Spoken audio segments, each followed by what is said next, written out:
إنا سنلقي عليك قولا ثقيلا.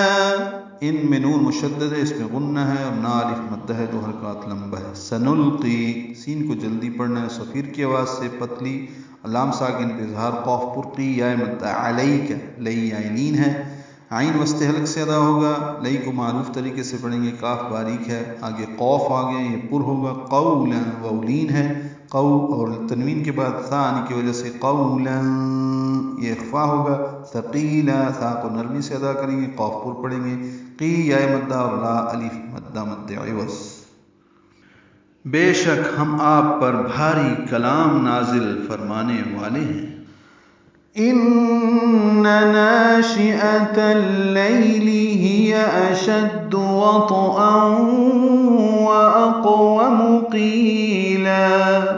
ان میں نون مشدد پہ غنہ ہے اور نون کی زبر کو جلدی پڑھنا ہے. ناشئہ میں نا الف مدہ ہے، حمزہ یا کی شکل میں عطا کو اللیل کی لام سے ملائیں گے، دیں گے ناشئۃ اللیل. لئی عینین معروف طریقے سے پڑھیں گے جیسے قم اللیل دوسری آیت میں پڑھا تھا، وہاں پہ لام پر زبر دی، یہاں پہ لام کے نیچے زیر ہے. ہیا جلدی پڑھنا ہے. اشد شین کو دال سے ملانا ہے. وطئن تو ساکن ہے، اس پہ قلقلہ ہے، حمزہ پر 2 زبریں، اس کے بعد واو آنے کی وجہ سے ادغام، یہ ادغام ناقص ہے، غنہ ہوگا. وطئن واقوم، یہاں پہ حمزہ کو قاف سے ملائیں گے، قاف ساکن ہے، یہ پر پڑا جائے گا اور اس پہ قلقلہ ہوگا. واو ہونٹوں کی نا تمام گلائی سے ادا ہوں گی دونوں.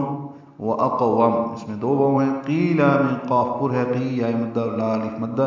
وَأَقْوَمُ قیلا.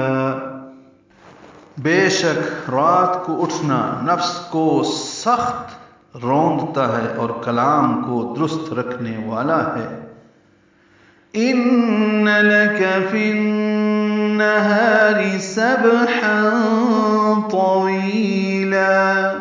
ان میں نون مشدد پہ غنہ، لام کا باریک. لک فی النہار فا کو نون سے ملائیں گے، ادغام شمسی ہوگا، غنہ بھی ہوگا. ہا الف مدہ ہے، 2 حرکات لمبا کریں گے. را باریک ہے. فی النہار سبحا با ساکن پہ قلقلہ ہے، ہا وسط حلق سے ادا کریں گے، تنوین کے بعد طا آنے کی وجہ سے اخفا ہے. سبحا طویلا طا پر پڑھیں گے. وی یا مدہ ہے اور لا الف مدہ مد عوض ہوگا وقفاً.